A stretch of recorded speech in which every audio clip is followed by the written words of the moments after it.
Bienvenidos a nuestro episodio de hoy. Hoy tenemos el placer de presentar a Carlos Tovar. Él es un aliado de nosotros, una persona que tiene muchos años de experiencia y decidimos invitarlo porque en el episodio pasado estábamos hablando de la transacción de la compra. Y como hablábamos ahí, lo más importante o una de las cosas más importantes es el préstamo hipotecario. Entonces, aquí está Carlos hoy para explicarnos todo al respecto. ¿Cómo estás? Bien, Paola. Muchas gracias por la invitación, Paola y José. Muchas gracias. Muchas gracias a ti por acompañarnos, Carlos. Para las personas que nos están escuchando, solamente como para hablarles, que te aprendan a conocer un poco, ¿hace cuánto llegaste a Canadá? ¿Cómo fue ese proceso de adaptación? Bueno, llegué a Canadá marzo 8 del 2001. Pues como todos, al principio fue duro, no fue tan fácil, porque uno piensa que por tener, digamos, una carrera en Colombia, pues que aquí va a ser fácil, pero pues las cosas no son fáciles como uno piensa. Pero igual con el tiempo, pues todo se va dando de acuerdo a la voluntad del Señor. ¿Y por qué decidiste entrar en este mundo como de la parte financiera? Bueno, es que yo vengo desde Colombia trabajando en bancos. O sea, yo trabajé en Colmena, trabajé también en Interbanco, que era un banco del Valle del Cauca. ¿Y qué hacías ahí? Empecé como cajero, pero después fui account manager, ejecutivo de cuentas se llama, ejecutivo de cuentas. Entonces manejaba toda la parte que era de venta de internet a todos los grandes negocios del banco, de los grandes clientes del banco. Y pues obviamente cuando vine acá, comencé a aplicar a bancos, pero pues no me dan la oportunidad, pues porque supuestamente no tenía experiencia, aunque ya tenía el inglés, pero pues no. No tenía la experiencia canadiense. Canadiense, como llaman. Pero sí. tenía toda la experiencia. Tenía toda la experiencia, sí. Sí, es que he estado casi siempre en ventas, o sea, porque la parte financiera también era todo sobre ventas, cuando estaban los bancos. Y también ventas, pues, trabajando antes de entrar, digamos, a los bancos, también trabajaba en ventas. Entonces, ¿pero aplicaste a varios bancos aquí en Canadá? Sí, apliqué a TD y apliqué a RBC, nada. Desde el momento que llegué, 2003, ya RBC me dio la oportunidad. De hecho, fue a través de Martín Zúñiga, que fue el que me ayudó a entrar al banco, al RBC. Y cuando entraste ahí, ¿cómo es la diferencia entre, ya habías trabajado obviamente el tema bancario en tu país? ¿Cuál fue el primer golpe, el primer choque que viste como en cuanto a diferente? O sea, ¿los bancos operan igualmente o viste que es muy diferente los bancos como operan aquí o como operan en el país tuyo? No, es lo mismo, o sea, es servicio al cliente, o sea, los productos son los mismos que ofrecen los bancos aquí y allá. Pero en cuanto el servicio al cliente es el mismo, que el servicio al cliente lo das uno. ¿Ya? Entonces, pero realmente choque así no. Pues tal vez aprender, digamos, ciertos productos que yo no manejaba en Colombia, que es en cuanto a los fondos mutuos, porque yo no hacía eso en Colombia. Inversiones. Inversiones, sí. Entonces, pues aquí sacar la licencia para fondos mutuos o inversiones, pues eso fue como un poquito, porque es estudiar en inglés también, y términos que uno nunca utilizaba. Y de por sí yo tengo entendido que las licencias no son fáciles. Sí, son complicadas, son exámenes y todo. Sí, y para poder ser, digamos, aquí en Canadá, en esa época, no sé ahora, ser account manager, era obligatorio sacar la licencia de fondos mutuos. Porque cuando uno está aquí en el banco, pues uno hace inversiones, apertura de cuentas y también préstamos personales. Entonces le exigen a uno tener, digamos, la licencia de fondos mutuos. Y renovarla cada cuánto tiempo se renovaba. Ese era el título que tenías, account manager, lo que llaman aquí. Sí, aquí en RBC estuve la posición de account manager. ¿Y ahí cuánto tiempo estuviste ahí en RBC? En RBC estuve ¿qué? 2003 al 2014, 11 años. ¿Y por qué decidiste hacer por qué decidiste hacer el cambio y también como para explicarle a las personas que de pronto no entienden la diferencia de cuando trabajabas en el banco ahora a lo que tú haces más como mortgage broker? ¿Por qué decidiste hacer ese cambio y cuál sería la diferencia? Bueno, yo empecé en RBC como cajero, luego ahí ya pasé a account manager, duré 6 meses de cajero, luego pasé a account manager Y cuando estaba de account manager, lo que pasó es que mis préstamos estaban acá y mis inversiones estaban acá, porque a mí nunca me gustaron las inversiones. Okay. De tus clientes, o sea, lo Sí, que... sí, y también lo que me pedían, porque le tocaba cumplir unas metas. Ajá. Entonces, en esa época, el vicepresidente Pat Tremble me dijo que por qué no consideraba la posibilidad de ser mortgage specialist con RBC. Okay. Pero era todo comisión. Antes pagaban salario y cuando uno se volvió mortgage specialist con RBC, ya es todo comisión. Entonces, pues, lo pensé mucho. Oré mucho también por eso. Y a la final, pues, tomamos la decisión de que iba a ser mortgage specialist. Okay. Fue duro al principio. Esos 11 años, ¿en qué momento se dio esto? Eso se dio en 2007. En 2007. Okay. 2007 hice la transición de account manager a mortgage specialist con RBC. Okay. Ya era 100% comisión. Obviamente RBC me ayudó con 6 meses de salario mientras arrancaba, pero no arrancaba. Sí, porque ya le tocaba a uno, digamos, maletear. Como dicen, me tocó a uno comenzar a tocar puertas, hacer conexiones con realtors, con builders. Sí, era más de ¿Y la salir. compensación vale la pena? ¿Es más incentivada o es...? Sí, era comparable a lo que yo ganaba. Okay. Sí, era mucho mejor mortgage specialist. Ok. ¿Ya? O sea, hay un incentivo... Sí, Okay. sí. Por todo ese esfuerzo. Igual pues, seguía teniendo beneficios con RBC. Igual me pagaban, digamos, con T4, o sea, de una vez me deducían todos los impuestos y todo. Okay.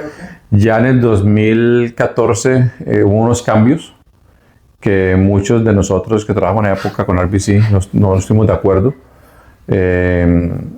Y pues decidimos a unos 6, 7 nos fuimos a la vez. No solamente de London, o sea, de Toronto también varias personas salieron. Okay. Y pues empecé como mortgage agent, trabajando para Mortgage Alliance. Y el cambio sí fue tenaz porque yo pensé que sabía todo de mortgage, no sabía nada. Porque con RBC solamente maneja el mortgage de RBC nomás. Un solo producto. Un solo producto, Ok. nomás. Y entrar a este mundo tenés acceso a tantos lenders.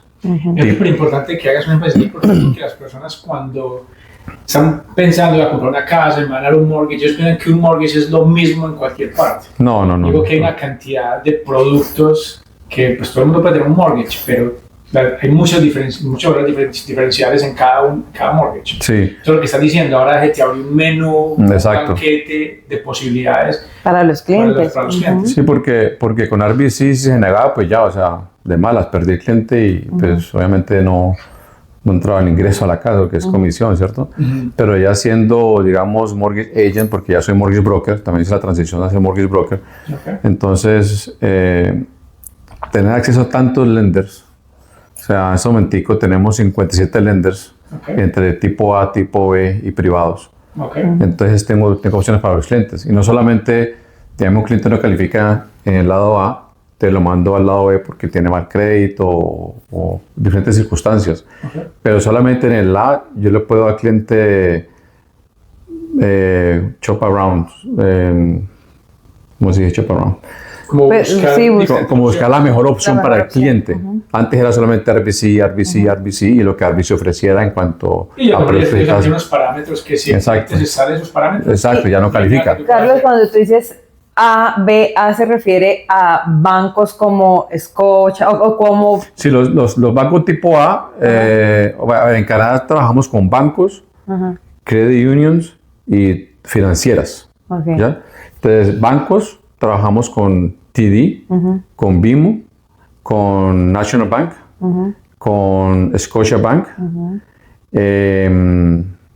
Creo que con eso no tenemos acceso a CIBC y no tenemos acceso a RBC. Ellos no dan acceso a los brokers. Okay. Tipo A, credit unions.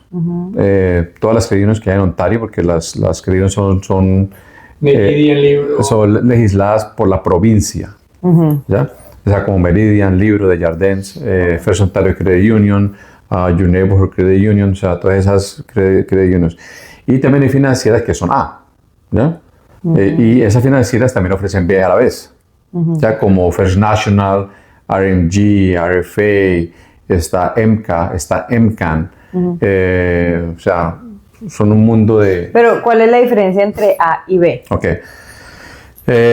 Un lender A usualmente es para clientes que tienen buen crédito, ¿cierto?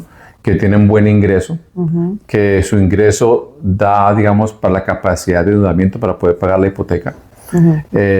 Y donde, digamos, con los tipo A hay ciertos límites en cuanto a la capacidad de endeudamiento. O sea, un ejemplo, por lo menos en el tipo A, la gente no puede utilizar más del 44% del ingreso bruto para pagar todos los gastos relacionados con la casa más las deudas. O sea, algunas veces los bancos dan excepciones hasta el 48%, ¿ok?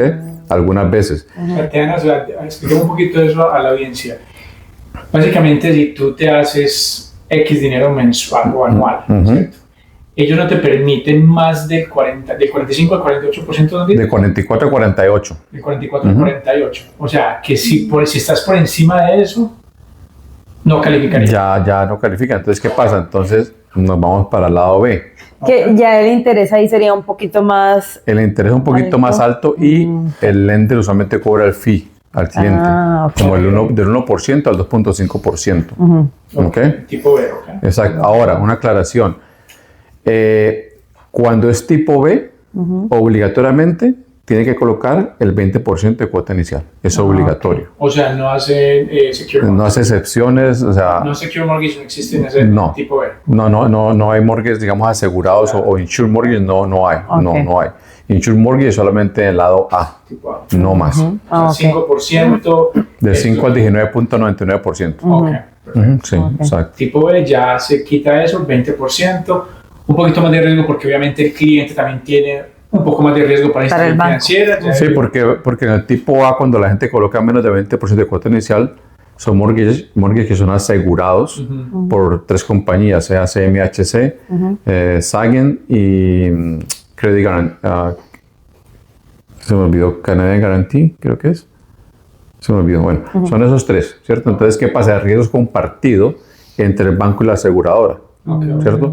Pero cuando ya, digamos, toca irse a un lender B, o cuando aún cuando la gente coloca 20% de cuota inicial con un lender A, ya no está asegurado por una de esas 3. Entonces el banco toma todo el riesgo.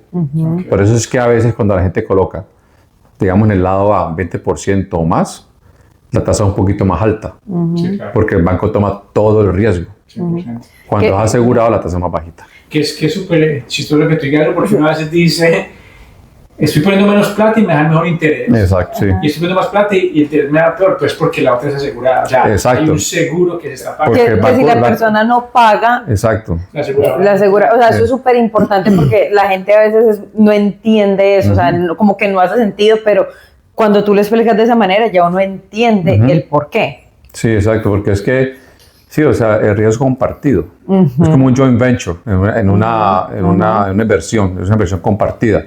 ¿Cierto? Sí. Entonces, pues el riesgo va a ser menor. Pero ya cuando un solo inversionista toma más riesgo, o sea, pongámonos, digamos esa comparación. Yo soy un inversionista solito, pues obviamente voy a arriesgar toda mi plata y pues va a cobrar un poquito más. Pero si yo entramos en una transacción juntos de invertir en algún negocio, pues ya es compartido. Entonces, exacto. Bueno, pero las personas que, por ejemplo, ahorita dicen, no, es que Bilender, eso me van a cobrar un poco de plata. Muchas veces hay mucho estigma con este tema. Si no son los bancos primarios, mejor no vale la pena entrar al mercado. ¿Qué le puedes decir a todas esas personas? Que, por ejemplo, ¿cuál sería tu mensaje de pronto para aclarar que en cuanto a cuando no califican por el tipo A, que son los bancos primarios, cuando hay opciones de tipo B, ¿a qué no deberían de tener miedo?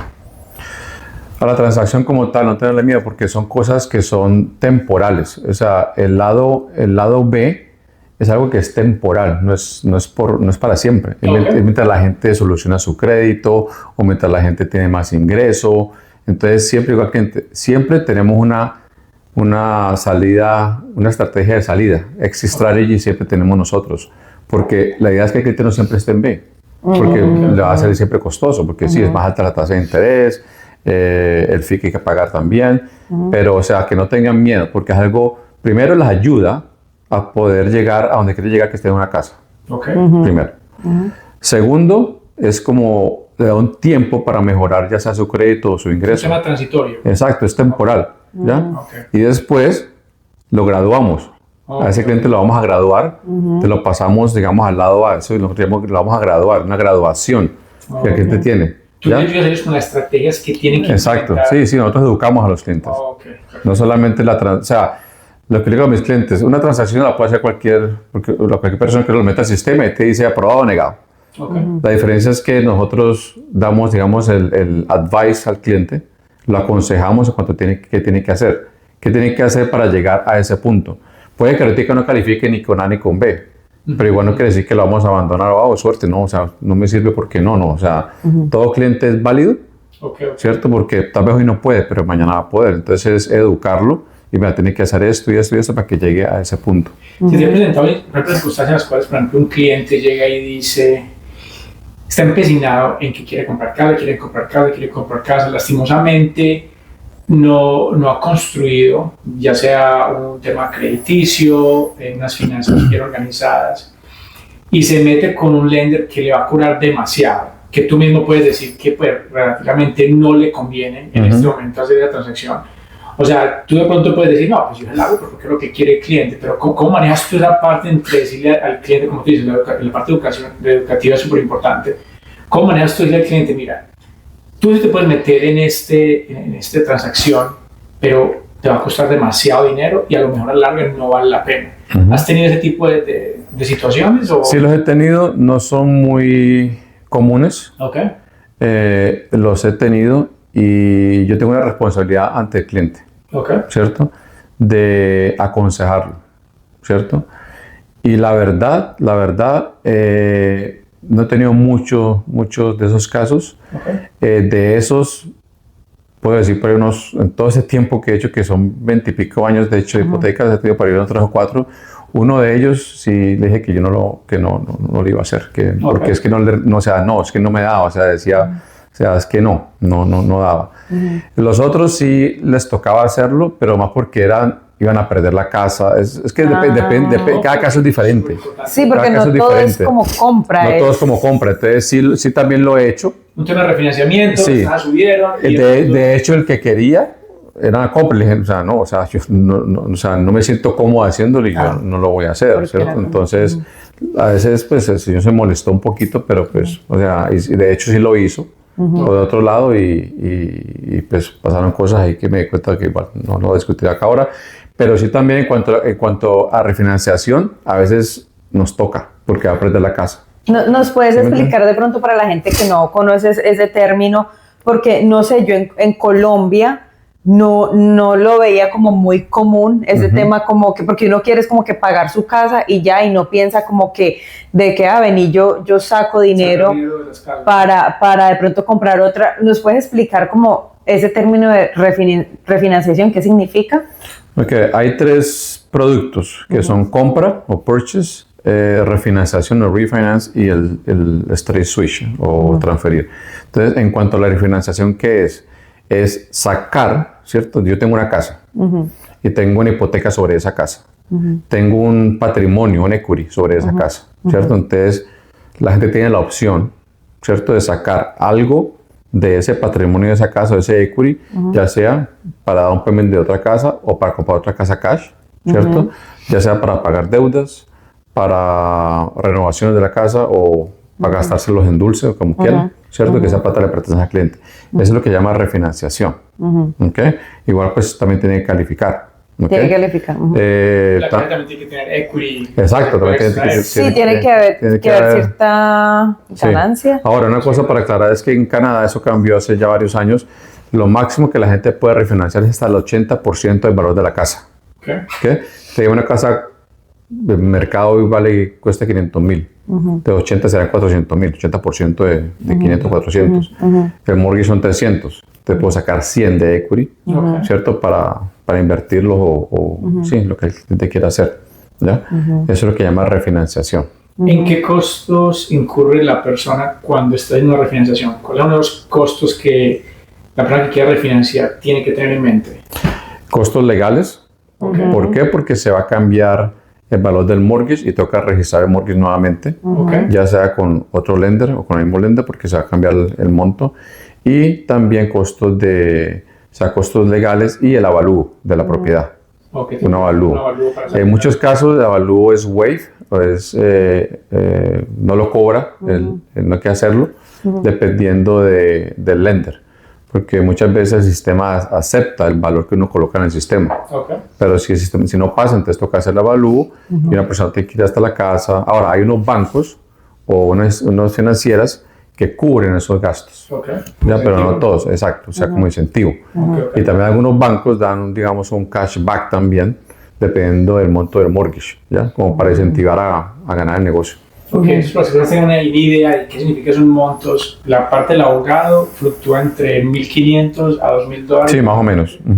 Y un evalúo está ahorita entre $350 a $600. Sí, más o menos. $350 dependiendo del área. Si las dos cosas no se suben más de $3,000. Y lo del abogado sale de la refinanciación. O sea, que el cliente no lo paga, digamos, de su bolsillo, sino que sale de lo que el cliente va a sacar de equity de la casa. El avalúo sí toca pagarlo pues por anticipado, pero como digo, o sea, a veces no hay que pagarlo porque el lender lo acepta el valor o lo cubre también. Ahora es muy importante que una persona no piense que es un producto con una línea de crédito, porque muchas veces digamos, no, que voy a refinanciar mi casa por $10,000, pues le va a costar un 30% el costo, en este caso ya casi un 30% del valor que va a sacar, lo que no se justifica muchas veces ese tipo de refinanciación. Más que todo, la gente tiene que tener como una ideología del tema financiero de que si voy a refinanciar la casa, ya sea por una compra alta, de alto valor, en la cual los costos que voy a incurrir sean muy por debajo de lo que justifique. Sí, o sea, yo digo a la gente, si usted tiene más de $30,000 de deuda, digamos en deudas que se llaman no aseguradas, como línea de crédito, tarjetas de crédito, préstamos personales, más de $30,000, pues se recomienda que digamos los pague con la equity de la casa. ¿Por qué? Porque la tasa de interés es mucho más económica, la tasa de interés de una hipoteca más económica que la tasa de intereses en tarjeta de crédito, líneas de crédito no aseguradas. Entonces ahí sí valdría la pena, pero solamente porque quiere sacar $10,000 porque sí, o sea, no se justifica, o sea, realmente no se justifica. Perfecto. Bueno, podemos mover ahora, digamos, empezando con un cliente que llamó a Paola y Paola le dijo, mira, el primer paso, como en el último podcast que tuvimos, que le explicamos que el punto de contacto primordial es buscar la persona que te va a prestar el dinero, el banco, la institución, y en este caso sería conectarlo contigo, darle la información, esta persona te llama. ¿Cuál es el primer paso? ¿Qué es lo primero que ellos tienen que hacer? ¿Se tienen que reunir contigo personalmente? ¿Se puede hacer todo por medio virtual? ¿Cómo funciona ese proceso? Bueno, hagamos algo hipotético. Paola, me refiero a un cliente. Usualmente el cliente me llama o yo lo llamo. O sea, eso depende. Una vez ese contacto y yo establecemos esa conexión, entonces le doy la opción. Si quiere que nos veamos en persona, yo tengo una oficina, o si quiere que nos veamos por Zoom, o si quiere que lo hagamos por teléfono. Ahora, la verdad, es todo por teléfono. O sea, después del COVID, básicamente todo se hace electrónicamente. Este año me reuní muy poquitas veces con clientes. Pero bueno, entonces, o sea, ustedes obviamente, el cliente y yo nos conectamos, entonces con eso le preguntas al cliente, ¿cierto? Para tener una idea si la persona pues, está encarrilada en lo que queremos, que es comprar una casa, ¿cierto? Entonces lo primero que le pregunto al cliente es, ¿cuánto tiempo lleva trabajando en la misma empresa? Eso es importantísimo. Porque preguntar cuánto tiempo lleva trabajando, puede decir yo trabajando 5 años, pero empezó hace un mes en una compañía. Entonces la pregunta es cuánto tiempo lleva trabajando en la misma empresa. ¿Ya? Porque eso me da una idea ya de la estabilidad laboral de la persona. ¿Cierto? Entonces, una vez se establezca como ese parámetro de la historia laboral, entonces le pregunto, ¿le pagan hora o le pagan salario? Eso también es relevante en la información que yo quiero obtener. Entonces, si le pagan por hora y no son garantizadas, se piden 2 años de ingreso para la misma compañía. Si las horas son garantizadas, solamente se requiere carta de empleo y un pay stub. Igual si le pagan salario, ¿cierto? Entonces, yo siempre le pido al cliente la información por adelantado en cuanto a ingresos, en cuanto a IDs. ¿Por qué? Porque es que en el pasado, cuando recién empecé, me pasaron varias situaciones en las que el cliente me dice, no, yo me hago 30,000, me hago 50,000. Entonces yo metí al sistema, eso sí está preparado por esta cantidad. Okay. Cuando ya era un negocio en vivo, live, que ya colocó la oferta y todo, bueno, denme la carta de empleo, no, me hago 25. Entonces ahí ya cambia toda la calificación y ya se hizo todo el proceso. Entonces, para que el cliente espera tiempo, y tampoco yo, siempre le pido el ingreso por anticipado, siempre. O sea, siempre le digo, mándeme esto primero para poder dar la información acertada. ¿Qué documento es ese? ¿Qué prueba es esa? O sea, ¿cómo le podemos llamar a ese documento que el cliente te tiene que dar a vos? Carta de empleo. Carta de empleo. Carta de empleo y pay stub o colilla de pago. Es importante. Como digo, si le pagan por horario garantizado, necesitamos T-Force, los últimos T-Force de los últimos 2 años. 2 años, 2 años. Otra cosa también es que la gente, o sea, yo siempre, cuando hago preaprobaciones, una cosa es precalificar y otra es preaprobación. Una preaprobación es más segura que una precalificación, porque una preaprobación yo cojo el crédito a la persona.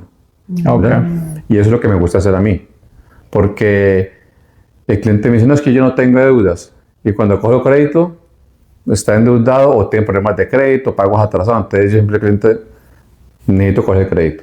No es que me va a afectar el score, no, realmente no. O sea, de hecho creo que a 2 al año, si no estoy mal. O sea, yo creo que la gente, si usted ha aplicado a más de 6 veces, si usted ha aplicado más de 2 veces o 3 veces en los últimos 6 meses, sí le va a afectar, pero si usted no ha aplicado, o sea, no la va a afectar en su credit score. Pero vamos a la fija. Claro. Vamos a la fija, que ahí sale todo. Entonces me dicen, no, es que yo reviso con mi aplicación de Credit Karma o con... Eso es lo que nosotros llamamos un soft hit. O sea, no aparece, digamos, todo. Y el score usualmente es más alto. Entonces la gente, no, es que yo tengo 800 y cuando cojo crédito tiene 700. Ya, entonces también esas cosas tenerlas en cuenta. Entonces siempre con los clientes pido todo adelantado. Para el cliente vaya a la fija, Paola sabe cuánto es y ya. O sea, y casi todas las preaprobaciones se tornan aprobaciones porque ya vamos a la fija. O sea, ¿cuándo no se torna una aprobación esa preaprobación? Cuando la gente, digamos, dejó de trabajar por algún motivo después de la preaprobación o se metió una deuda a un carro. O sea, cambia lo que te dijeron a lo que ya está en el momento actual. Usualmente se endeudan después de la preaprobación y usualmente la gente que mete un ahorro grande en Canadá que compran un carro grandote sin darse cuenta que ese pago lo va a afectar más a comprar casa. ¿Nos puede dar un ejemplo de cuánto afecta? Por cada $400 de pago mensual te quitas $1,000 de mortgage. Eso es sustancial. Y 400 es casi que un promedio normal, ya sea de un lease o un financiamiento de un carro. Bueno, ahorita es más. Pero te digo, eso está muy por debajo de lo normal. Entonces la gente primero compra su casa y después endeudes en su carro. Claro, total. Ahorita cuando me dijiste que lo del tema de esa carta de empleo, de cuánto tiempo la persona lleva laborando, hay una diferencia entre una persona que lleva laborando 1 año o una persona que lleva laborando 5 años. ¿Y por qué? ¿Cuál es la diferencia? ¿Hay alguna diferencia o no existe? Siempre y cuando ya haya pasado el periodo de prueba. Sí, como te digo, o sea, es que hay diferencia si la persona lleva 5 años y entre 5 años y las horas no son garantizadas o 1 año y las horas no son garantizadas. ¿Ya? Entonces, con este cliente... tienes más poder porque hay mucho más... Porque no tengo 2 años de historia de este cliente, porque cuando no son garantizadas, necesito tener 2 horas, 2 años, perdón. 2 años, obligatorio, me pide el banco 2 años. Entonces, si este ya 5 años, pues ya cumplimos la regla de los... Perfecto. Entonces, son diferencias así. Y ya para este punto, para aclarar aquí, y si está en un periodo transitorio de employment, que es un periodo de prueba, ¿puede aplicar el transfer mortgage o es complicado esa parte? Es un poquito más dependiendo también del lender, de la cuota inicial, que también depende de qué hacía antes de. Porque si antes de... Cambió completamente... Si antes de, digamos, estaba trabajando en tecnología, ¿cierto? Y se cambió para esta compañía también de tecnología, pero le pagan mejor y está en periodo de prueba, o sea, hay más opciones, porque está en la misma industria. Pero yo trabajaba, no sé, en construcción.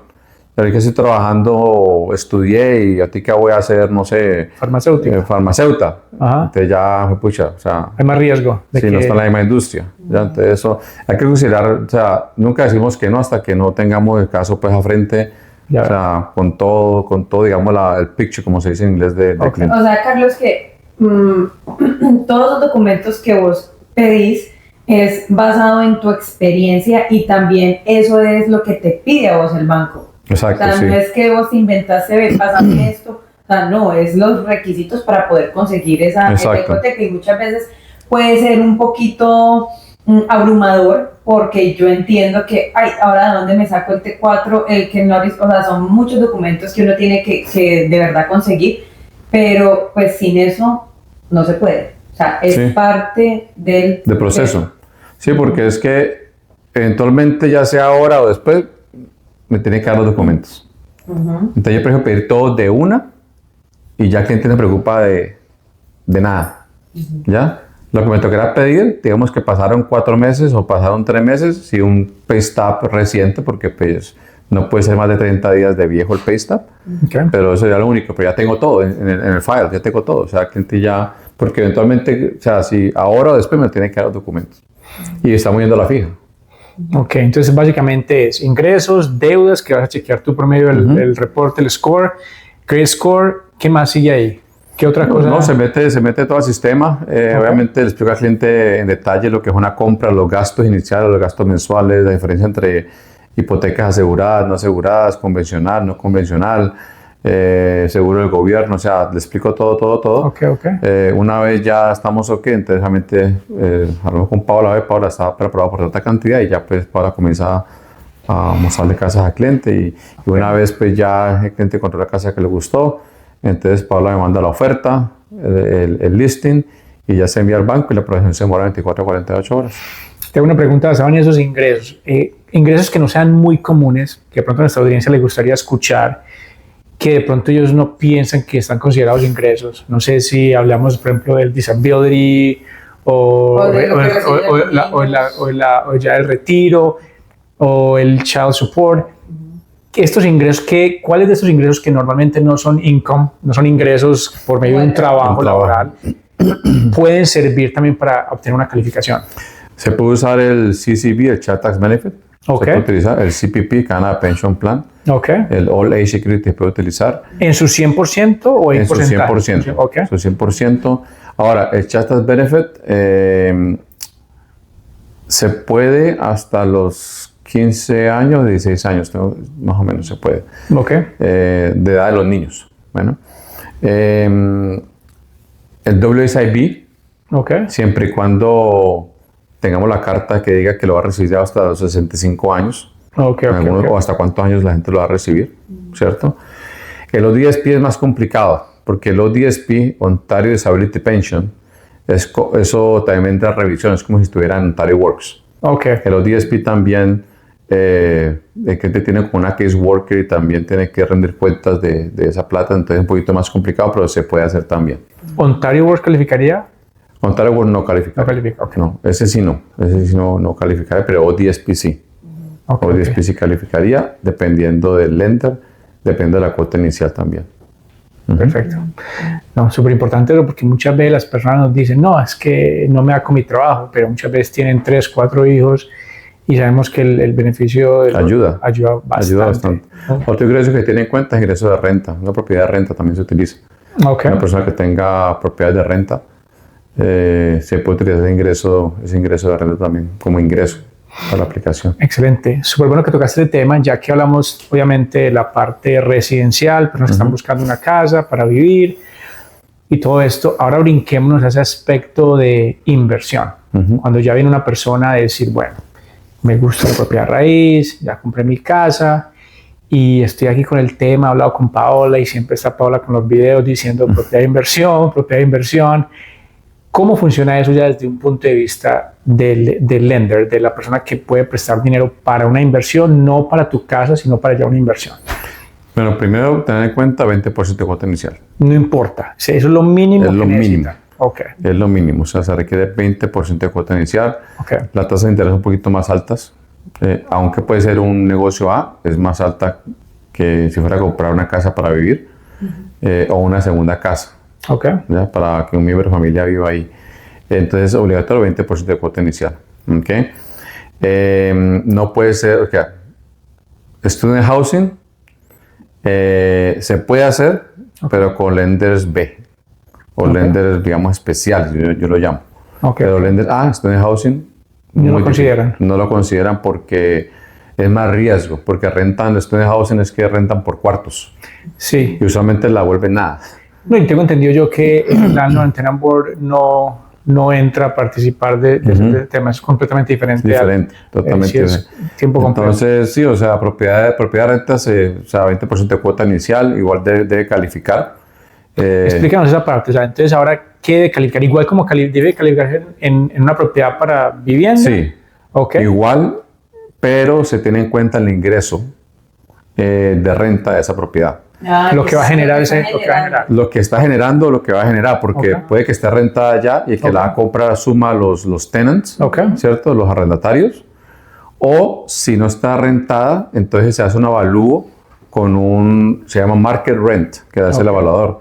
Entonces se utiliza ese valor también de lo que posiblemente esa propiedad se puede rentar. De eso, así no está rentada, se puede utilizar como ingreso. ¿Qué ¿Ok? tanto? ¿El 100% de ese valor? ¿O? No, es que también depende, o sea, depende de los lenders.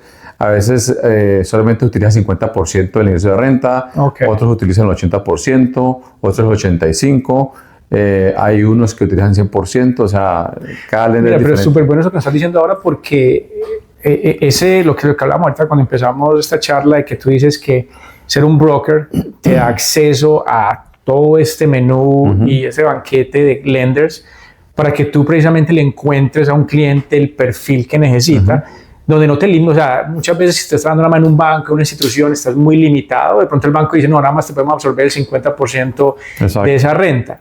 Y lo que tú necesitas es que te siquiera te absorba el 70% para que te den la aprobación. Exacto, Y tú que puedes califique. conseguir un lender que sí te absorbe el 70% Exacto, y exacto. puedes seguir con el negocio. Sí. Entonces es súper importante tener ese acceso y pues obviamente vas a poder calificar a más personas para que puedan obtener esa propiedad de inversión, que al final del día muchas veces está pagando es con ese mismo ingreso. Sí, esa es la ventaja de ser, digamos, broker, porque tenemos acceso tenemos muchas soluciones para muchos clientes. Ok. O sea, muchas soluciones. Perfecto. Compraron, listo. Este cliente tiene su casa, decidió, ahorró su 20%, o el mercado fue súper bien, refinanció su casa y ahí sacó para comprar su propiedad de inversión, le dieron los números.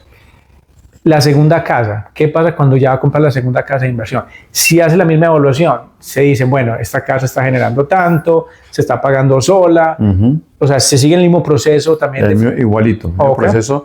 Ya cuando se entra a tener más de 2 casas de inversión, Ok. nos toca utilizar como un Excel que los bancos lo tienen. Se llama un rental calculator. Ok. Donde, sí, o sea, uno mete todo y el sistema lo saca todo ahí. Entonces, si es un surplus, digamos que tiene 2, 3 propiedades de renta. ¿Sí? Entonces se mete ahí, entonces si me da un surplus, digamos que está ganando de la renta, entonces se mete como un ingreso adicional a la aplicación. Si me da un déficit, que es negativo, lo mete como una deuda. ¿Ya? Así funciona. Cuando son más de 4 o 6, cuando creo que son 4 o 6, ya entra a ser comercial. Cuando una persona tiene ya más de 4 o 6 propiedades, entra a ser como comercial, porque ya está como un negocio. Ok.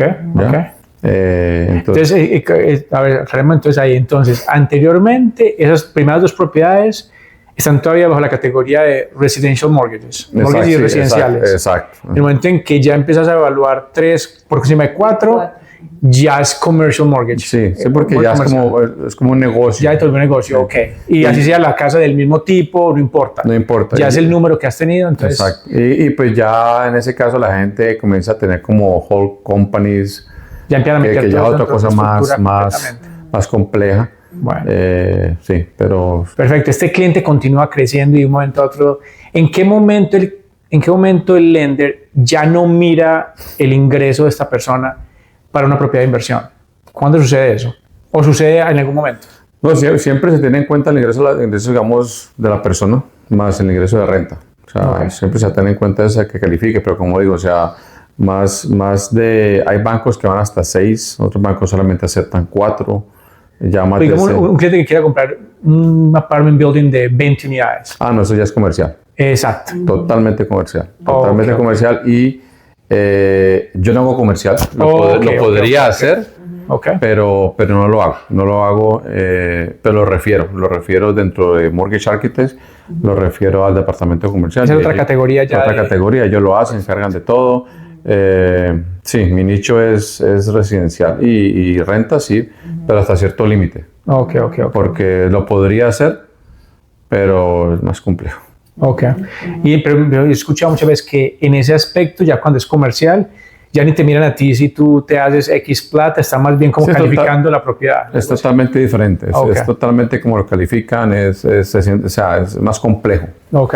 Más Ya para seguir, digamos, como volver a esa parte de lo residencial, Carlos, ¿hay algo que tú nos puedas como recomendar para una persona que ahorita esté pensando comprar?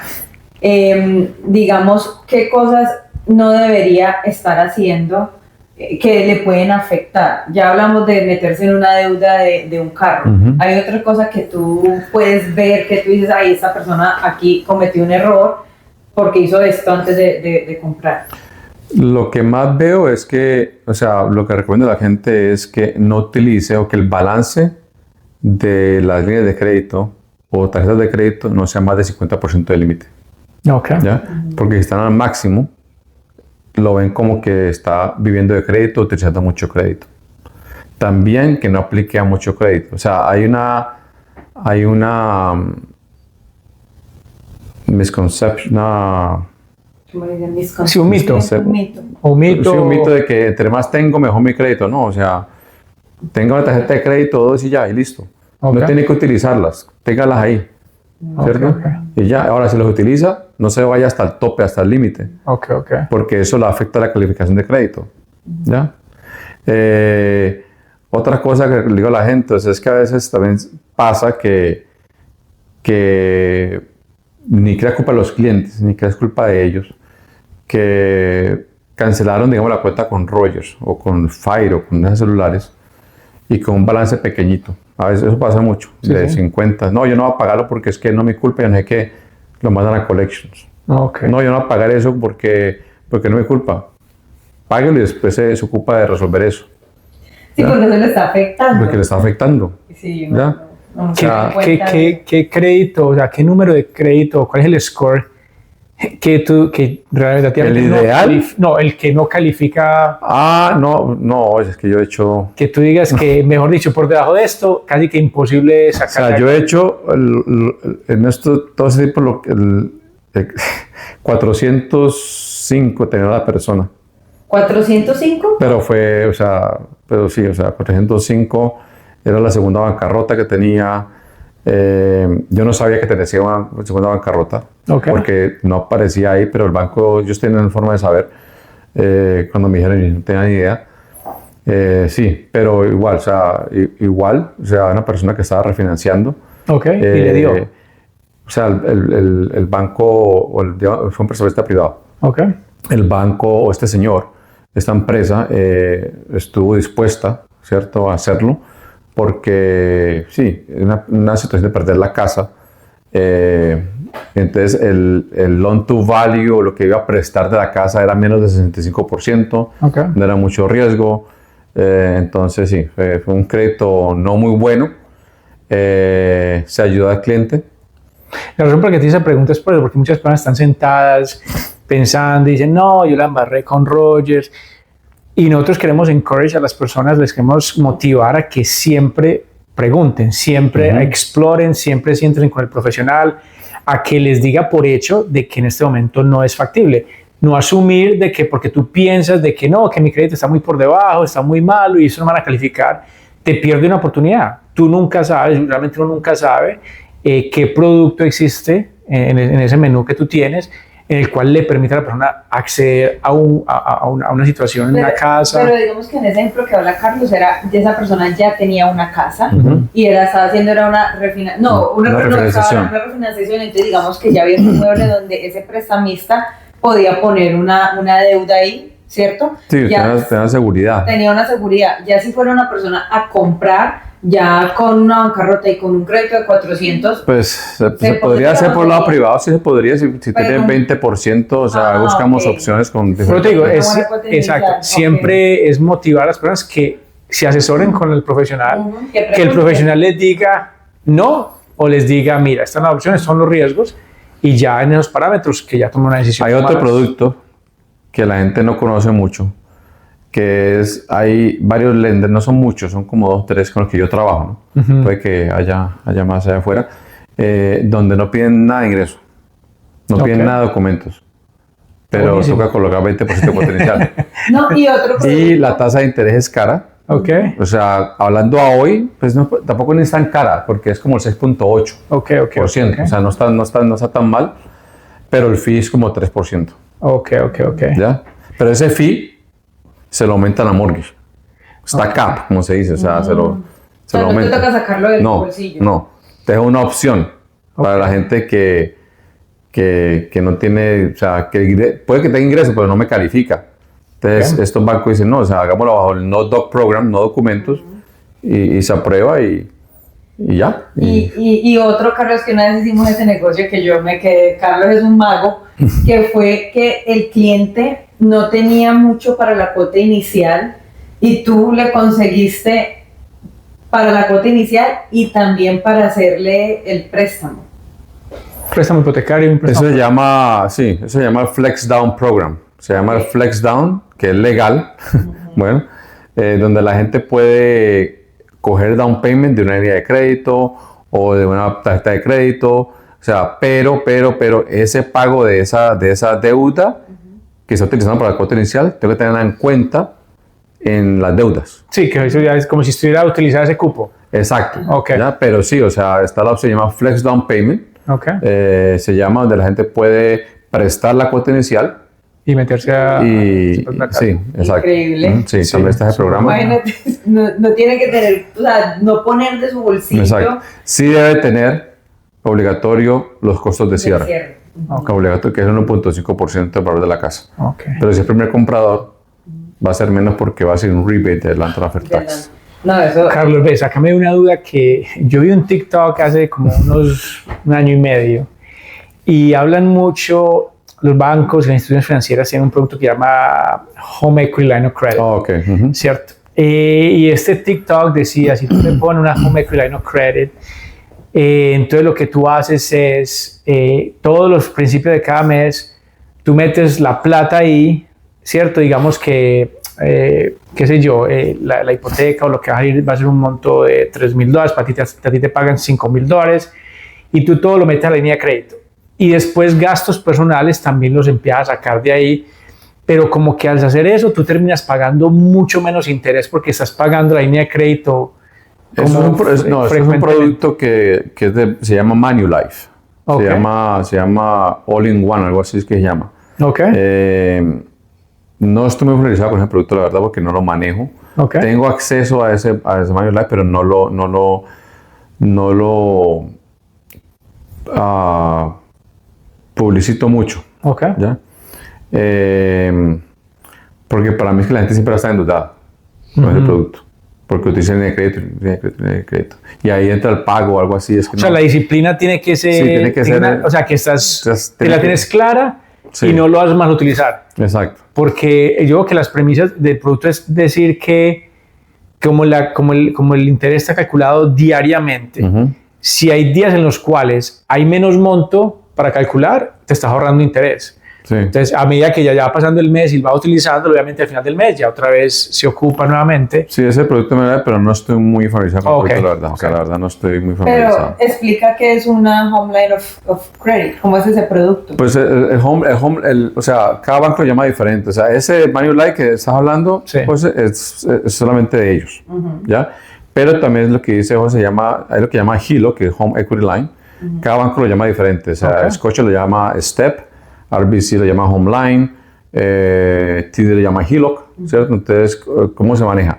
Entonces, la gente lo que hace es que va a tener 2 segmentos en la casa. O sea, la casa es como una sombrilla, ¿cierto? Entonces, en la casa va a tener, digamos 2 cuartos, digamos de esa manera. En un cuarto va a tener el mortgage y en otro cuarto va a tener la línea de crédito, ¿cierto?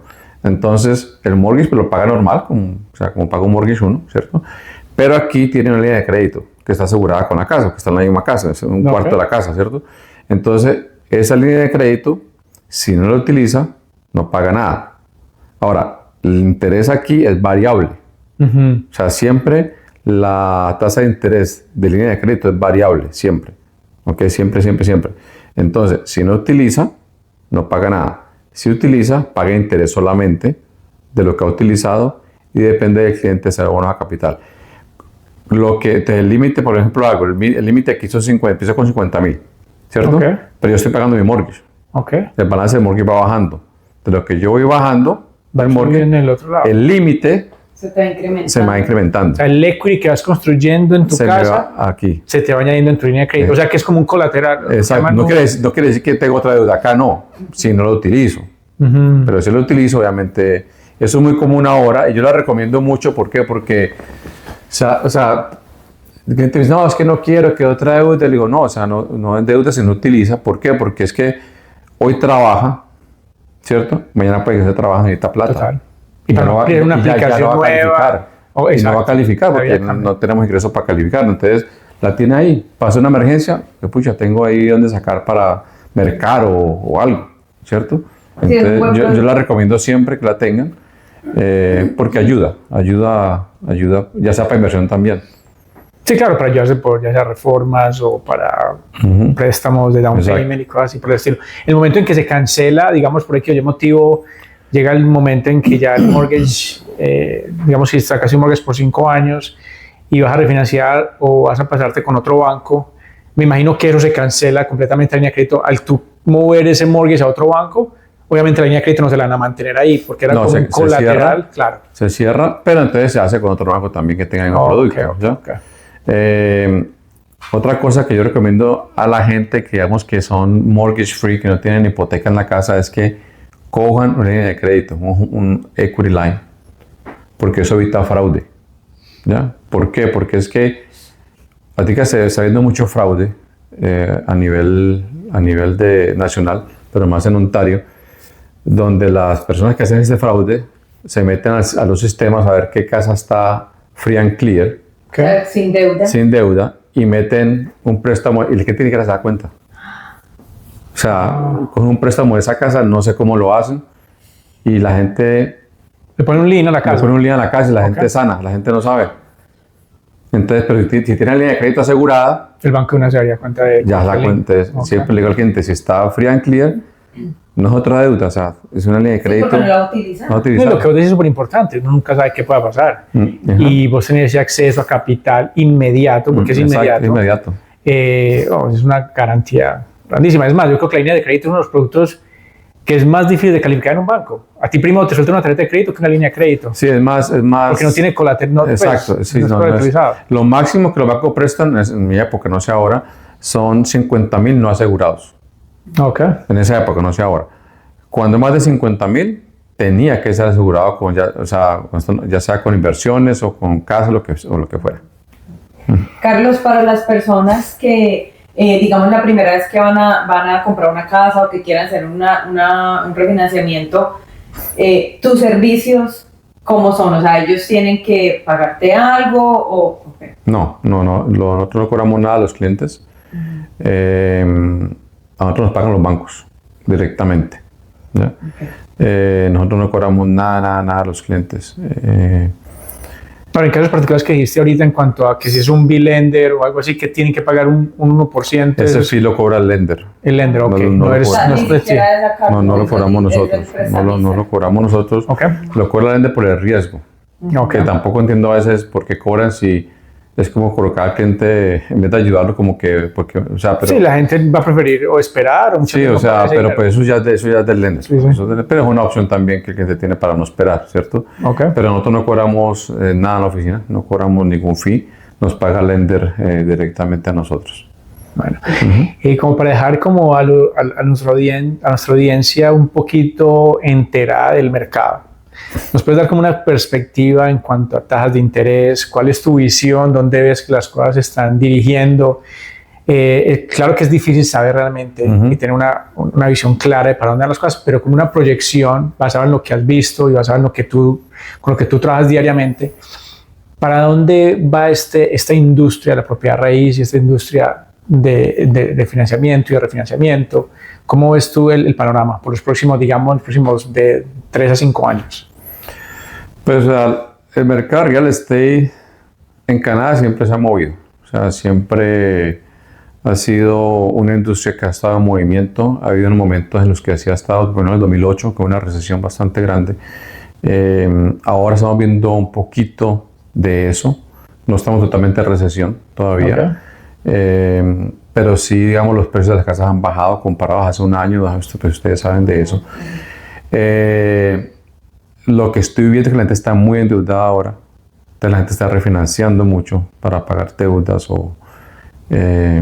sí, o sea, es lo que estoy trabajando yo bastante ahora, refinanciaciones para pagar deudas, es lo que más. La mayoría de tus clientes ahorita están sacando equity de sus casas para pagar deudas. Para pagar, que están, sí, lamentablemente por X o Y circunstancias, cada cliente diferente les ha tocado hacer eso.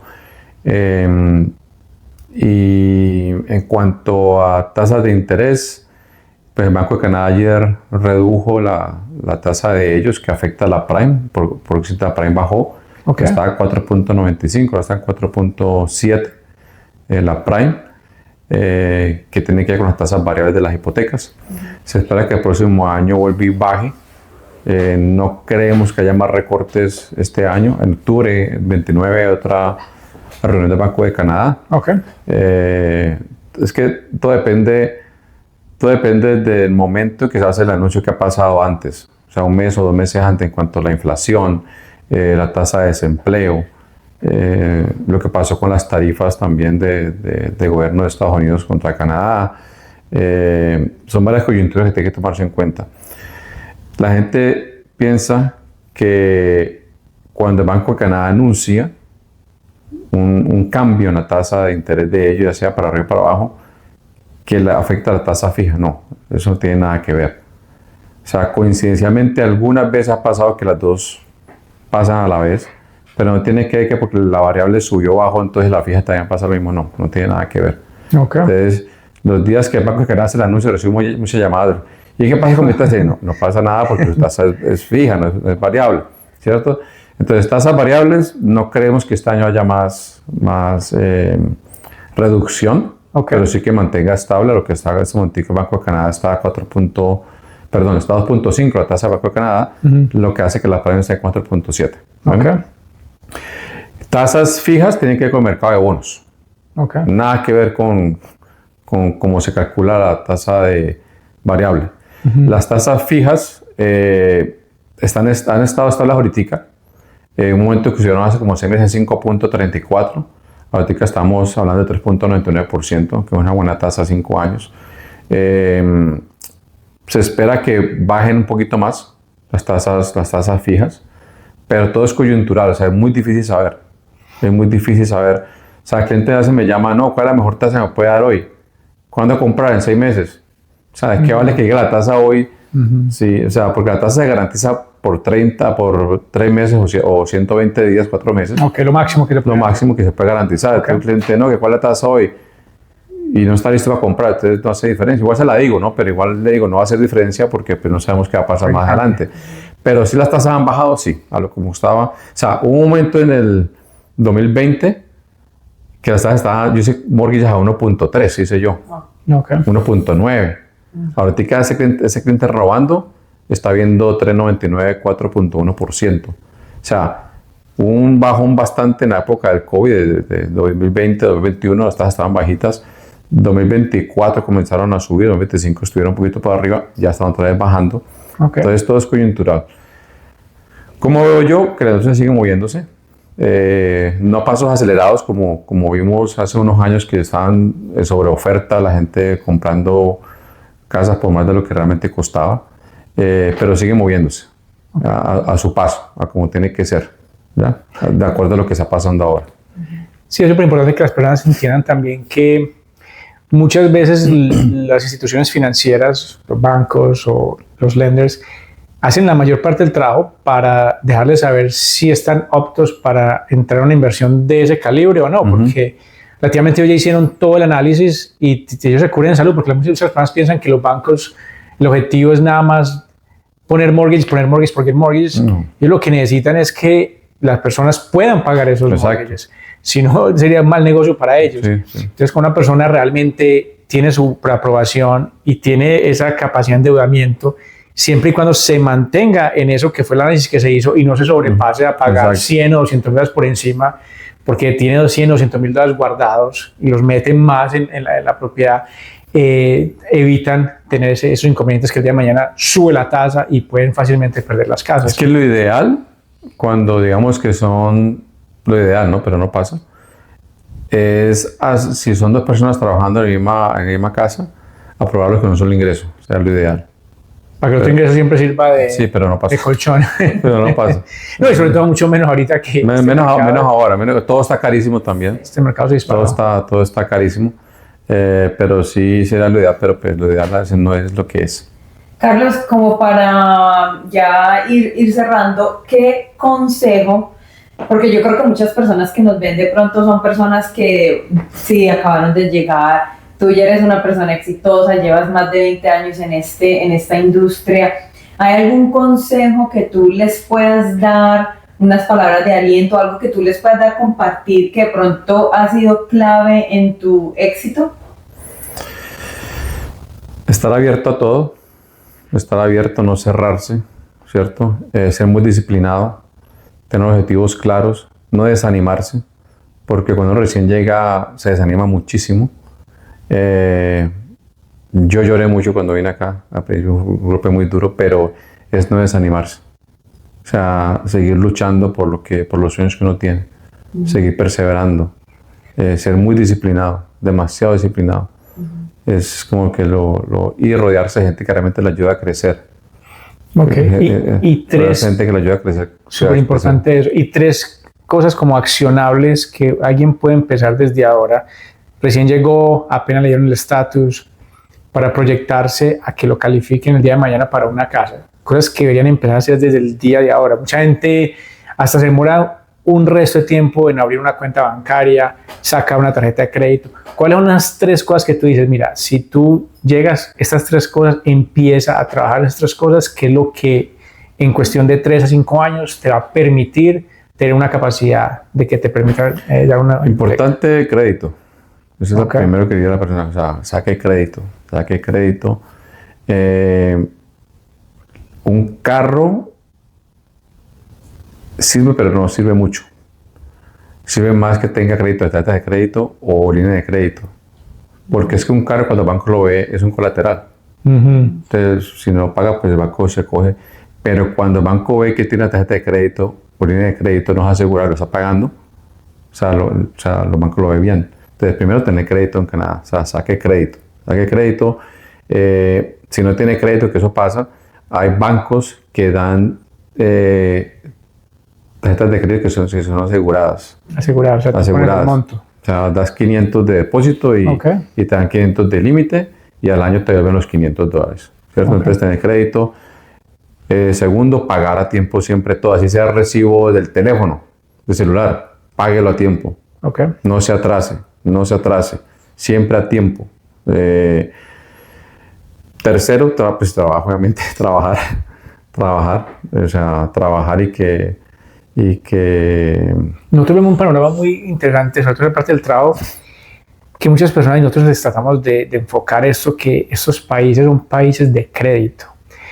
Y muchas veces trabajan en efectivo y cash, porque están hablando de una cantidad de plata en cuanto a no pagar impuestos, pero pasan 5 años, 10 años y van a reportar algo y no tienen nada porque todo lo trabajaron en efectivo. O sea, no reportaron nada.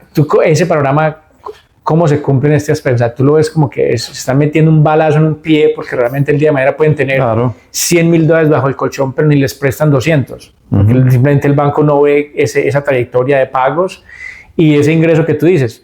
¿Cómo vas a declarar si estás declarando lo más mínimo? Entonces el banco va a decir, no, pues que el año pasado tuviste 12,000, está aplicado por una casa de 400,000. O sea, ¿cómo nosotros vamos a confiar en esto? No, pues que yo trabajo en estas otras cosas. Entonces, sí me entiendes, es como súper importante aclarar ese punto también para la persona. Sí, o sea, si aplica con Lenders A, sí es, o sea, obligatorio que tenga pues un trabajo estable y si es independiente que declare el ingreso, porque igual como te decía, o sea, hay bancos que prestan sin necesidad de ingreso, ¿cierto? Pero siendo, digamos, realistas, o lo que se esperaría es que la persona pues declare esos ingresos, o sea, porque es lo que debe hacer uno, o sea, uno debe andar por la derecha y y pagar sus impuestos. Yo sé que la idea es como ahorrarse plata, pero al final sí lo va a perjudicar.